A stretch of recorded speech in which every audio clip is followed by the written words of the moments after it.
Assalamualaikum warahmatullahi wabarakatuh. Bismillahirrahmanirrahim. Alhamdulillahi rabbil alamin.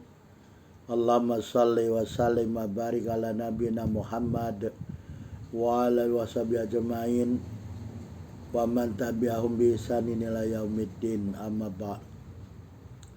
Kita sambung pembicaraan kita mengenai kitab Ad-Dawa karangan Imam Abu Abdillah Muhammad bin Abu Bakar bin Ayyub Ibnu Qayyim Al-Zawjiyah. Kita sekarang masuk kepada ayat-ayat Al-Quran yang datang tentang Al-Quran adalah penyembuh. Jadi Al-Quran ini adalah penyembuh bagi siapa? Apakah bagi semua orang di dunia ini atau hanya bagi orang-orang tertentu? Mari kita lihat ayat Al-Quran yang datang mengenai perkara tersebut. Ayat yang pertama yaitu Allah telah berfirman di dalam surah ke-17, surah Al-Isra ayat 82. A'udzubillahi minasyaitonir rajim. Wa nunazzilu minal Qur'ani ma huwa shifaa'un wa rahmah. Wa nunazzilu minal Qur'ani ma huwa shifaa'un wa rahmatul lil mu'minin wa la yazidudz zalimina illa khosara. Jadi Allah berfirman, yang maksudnya wa nunazzilu, dan kami telah turunkan minal Quran, daripada Al-Quran, ma apa-apa, apa-apa maksudnya di sini ayat-ayat wa shifaun, yang ayat-ayat tersebut adalah penyembuh, shifaun nakirah, penyembuh apapun, wa rahmatun, dan rahmat dari Allah. Bagi siapa? Lil mu'minin, bagi orang-orang yang beriman, bagi orang-orang yang mempercayainya. Wala yazidudz zalimina, dan tidaklah bertambah terhadap orang-orang yang zalim. Siapa orang-orang yang zalim? Orang-orang zalim ini orang-orang yang tidak beriman, yang tidak beriman kepada Allah dan Rasul-Nya, apalagi beriman kepada ayat-ayat Allah. Illa khosara, melainkan kerugian bagi mereka. Jadi kalau mereka mendengar ayat-ayat lain bukan tambah manfaat bagi mereka, mereka merasa rugi, bertambah kerugian bagi mereka. Jadi di dalam ayat ini Allah Subhanahu wa taala telah memberi kabar berita. Apa kabar beritanya? Bahwasannya Allah telah menurunkan kepada Rasulnya Muhammad SAW, kepada Nabi Muhammad SAW, Al-Quran, yang di dalam Al-Quran itu ada penyembuh, shifaun, minal Qur'ani ma huwa shifaun, dari Al-Quran apa-apa yang menjadi penyembuh, warahmatun, dan rahmat bagi orang-orang yang beriman. Jadi penyembuh ini macam-macam Jadi dalam Al-Quran ini ada ayat-ayat penyembuh, ayat-ayat syifa yang bisa menghilangkan penyakit-penyakit jasmani dan penyakit-penyakit rohani. Mana penyakit rohani? Yaitu penyakit-penyakit yang ada dalam kalbu, yaitu penyakit keraguan tentang Allah, naudzubillah. Allahu ahad, kata Allah Qul huwallahu ahad, katakan Allah itu ahad, Allah itu tunggal, Allah itu esa, tidak ada keraguan. Jadi penyakit-penyakit kalbu ini dengan adanya Al-Quran akan hilang. Hilang Karena Allah menurunkan penjelasan-penjelasannya di dalam Al-Quran yang menjelaskan bahwasanya Allah itu ada, Allah itu wujud. Ya. Kalau kita lihat sebelum Rasulullah diutus nih, ya, ini kisah hidup Rasulullah ya, sirah Nabi sallallahu alaihi wasallam. Kita bisa lihat ya, sebelum Rasulullah diutus menjadi nabi, menjadi rasul, kita lihat penduduk Makkah ini kebanyakannya musyrik ya, menyembah berhala. Mereka tidak tahu siapa yang sepantasnya menjadi ilah ya, siapa yang sepantasnya disembah ya. Mereka ini menyembah berhala ya. Tapi dengan diutusnya Rasulullah SAW ya, dengan Al-Quran, membawa Al-Quran ya, membawa petunjuk hidup ya, hudan. Nah di dalam petunjuk ini ada penyembuh ya, penyembuh bagi keraguan mereka ya, terhadap adanya wujud Allah ya. Kemudian juga Al-Quran ini sebagai penyembuh dari penyakit nifak ya. Semua ini penyakit-penyakit kolbu ya. Jadi di dalam kolbu itu ada penyakit-penyakit, penyakit keraguan, penyakit nifak, penyakit syirik ya, penyakit zaih wal mail ya, penyakit sesat ya, penyakit yang menyeleweng ya, jalan-jalan menyeleweng ya. Jadi Al-Quran ini menyembuhkan bagi penyakit-penyakit kolbu ya, dan juga penyakit-penyakit jasmani. Nanti ada penjelasan di dalam sunnah Rasulullah ya, bahwasanya Al-Quran ini, ayat-ayat Al-Quran bisa digunakan sebagai ruqyah, ayat-ayat ruqyah, ayat-ayat untuk menyembuhkan ya. Wa huwa ayatun rahmatun, dan begitu juga ayat-ayat Al-Quran ini adalah sebagai penyembuh ya. Penyembuh, selain penyembuh dia rahmat, rahmat bagi orang-orang yang beriman ya. Jadi inilah, kalau kita menjadi orang yang beriman kepada Allah dan ayat-ayatnya, Al-Quran itu bisa menjadi penyembuh dan rahmat bagi orang yang beriman ya. Sebaliknya bagi orang-orang yang tidak beriman ya, tidak ada manfaatnya Al-Quran ini bagi mereka, melainkan hanya kerugian saja bagi mereka ya. Allah menyebutkan wala yazidu dhalimina illa khosaro, dan tidak akan bertambah bagi orang-orang yang zalim, yang tidak beriman kepada Allah dan Rasulnya, yang tak mau beriman kepada ayat-ayat Allah, melainkan kerugian saja bertambah pada mereka ya.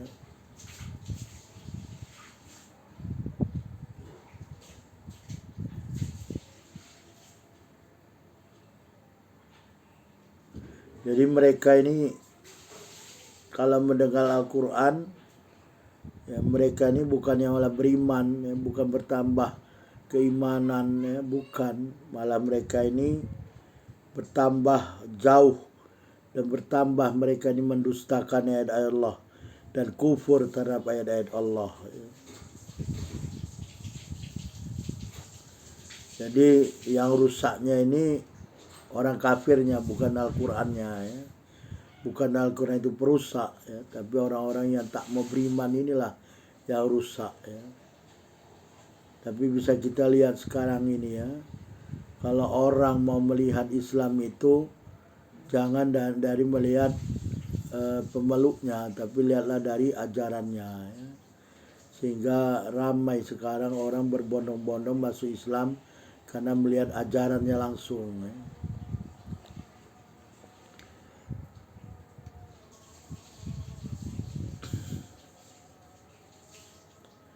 Selain itu juga ya,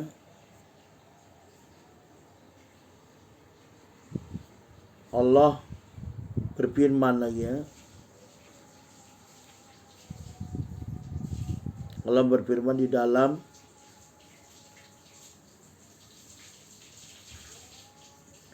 ayat yang kedua ya.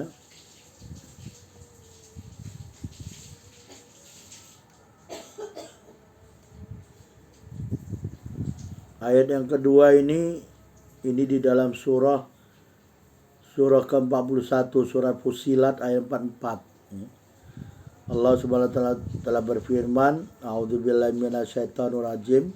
Qul huwa lil ladzina amanu hudaw wa syifa. Katakanlah Muhammad, huwa Al-Qur'an itu lil ladzina amanu, bagi orang-orang beriman, hudaw wa syifa, petunjuk dan penyembuh. Tapi walladzina la yu'minuna fi adzanim waqru wa huwa alaihim ama. Dan orang-orang yang tidak beriman ya kepada Allah dan Rasulnya, mereka ini telinganya budek, telinganya tuli, telinganya peka ya. Wa huwa alaihim ama, dan mereka ini ya terhadap Al-Qur'an itu buta ya. Jadi Al-Quran ini kata Allah ya, adalah hudan, petunjuk hidup dan penyembuh ya. Kalau yang tadi dikatakan syifa'u warohmah ya. Jadi yang pertama tadi syifa'u warohmah, penyembuh dan rahmat ya. Kalau yang kedua hudaw wa syifa, petunjuk hidup dan penyembuh ya. Dan kalau yang pertama tadi orang-orang yang tidak beriman itu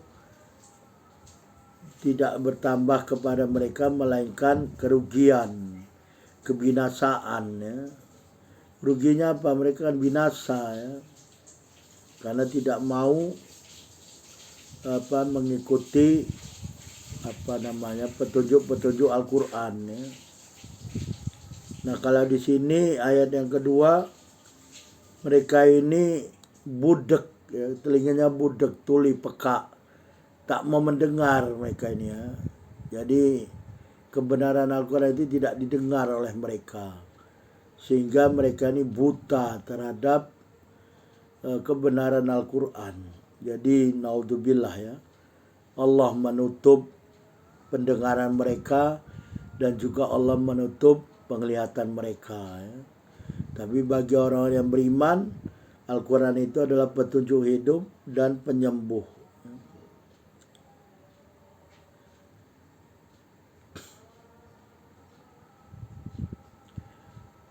Jadi Al-Quran ini adalah petunjuk hidup bagi orang-orang yang beriman dan penyembuh daripada segala penyakit, termasuk kejahilan ya, penyakit-penyakit rohani, jahil terhadap urusan Islam ya. Maka pelajarilah Al-Quran. Dia menyembuhkan dari segala macam bentuk kejahilan terhadap Islam. Kejahilan terhadap Islam ini penyakit, jadi harus disembuhkan. Menyembuhnya apa? Dengan memahami Al-Quran ya, dan yang menjelaskan Al-Quran as-sunnah.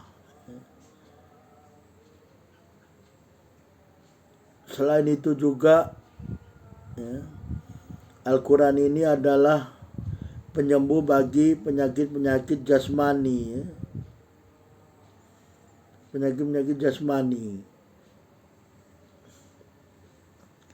Sedangkan orang-orang yang tidak beriman, mereka ini tak mau mendengarkannya ya, dan bahkan mereka ini buta terhadap kebenaran Al-Quran ya. Kenapa? Karena kolbu mereka ini yang menolak Al-Quran ya. Kolbu. Kalau kolbu sudah tidak patuh, tidak mau turut terhadap petunjuk Al-Quran, begitu juga anggota badan mereka ya. Karena kolbu ini adalah rajanya seluruh badan ya. Kolbu mereka yang menolak pada awalnya ya. Kemudian seluruh anggota badan, pendengaran dan penglihatan, akhirnya pendengaran pendengaran tuli, peka ya, tak mau dengar. Kemudian mata pun akhirnya buta, tak mau melihat kebenaran Al-Quran ya.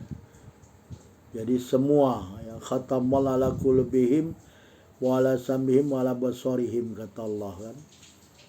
Allah menutup kalbu mereka, Allah menutup pendengaran mereka, Allah menutup penglihatan mereka.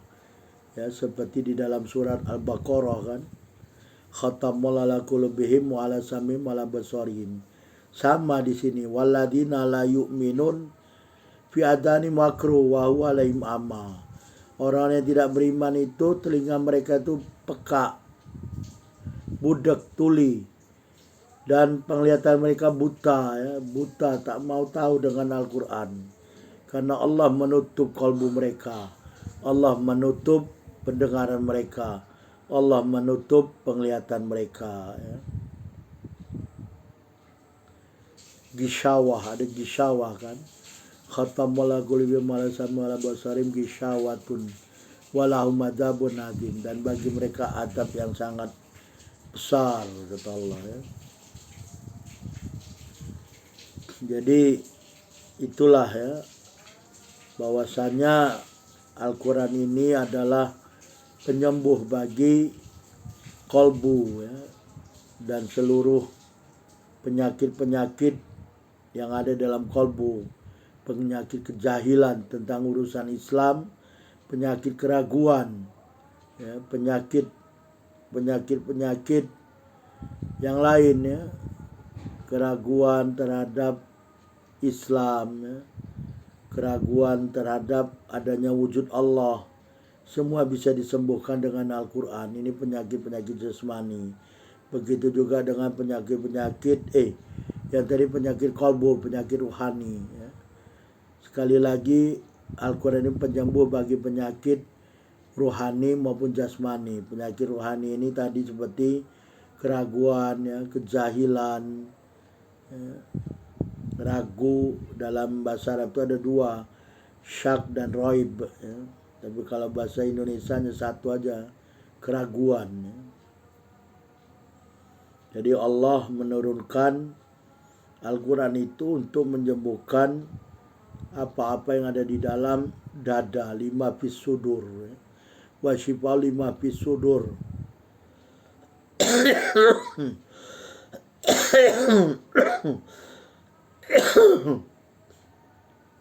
Jadi berdasarkan dua ayat ini, fungsi Al-Quran itu adalah yang pertama, jadi yang pertama adalah hudan ya. Yang kedua syifa, yang ketiga rahmat ya. Syifa ini dua kali disebut oleh Allah ya. Di ayat pertama tadi, ayat dalam surat Al-Isra ya. Dalam surat Al-Isra dikatakan wa nunazzilu minal qur'ani ma huwa syifaa'un wa rahmah lil mu'minin. Kemudian di dalam surah Fussilat ayat 4, qul huwa lil ladzina amanu huda wa syifa. Jadi Al-Quran itu dua kali disebut sebagai syifa ya. Dalam surat Al-Isra tadi, yang kedua dalam surat Fussilat. Kemudian dalam surat Al-Isra disebutkan juga bahwasanya Al-Quran itu adalah rahmat dari Allah. Kemudian di dalam surah Fussilat hudan. Sehingga dengan demikian tiga fungsi Al-Quran bagi orang beriman. Yang pertama hudan, petunjuk hidup. Yang kedua adalah rahmat dari Allah. Yang ketiga adalah penyembuh ya. Penyembuh ini dua kali disebut ya. Jadi penyembuh bagi penyakit jasmani dan penyembuh bagi penyakit rohani, yang insya Allah nanti akan kita jelaskan ya. Apa itu penyakit rohani, apa itu penyakit jasmani. Sebagian dari penyakit rohani yang sudah kita sebutkan adalah kejahilan dalam urusan Islam, juga keraguan ya. Penyakit keraguan ini bahaya ya. Juga penyakit nifak ya. Dengan adanya Al-Quran senantiasa dibaca, dipahami, ditadaburkan dan diamalkan, insya Allah penyakit-penyakit rohani ini akan hilang dan sembuh dengan barokah dari Allah yang menurunkan Al-Quran. Wallahu alam. Subhanakallahumma wa bihamdika asyhadu an la ilaha illa anta astaghfiruka wa atubu ilaik. Wabillahi taufiq wal hidayah. Assalamualaikum warahmatullahi wabarakatuh.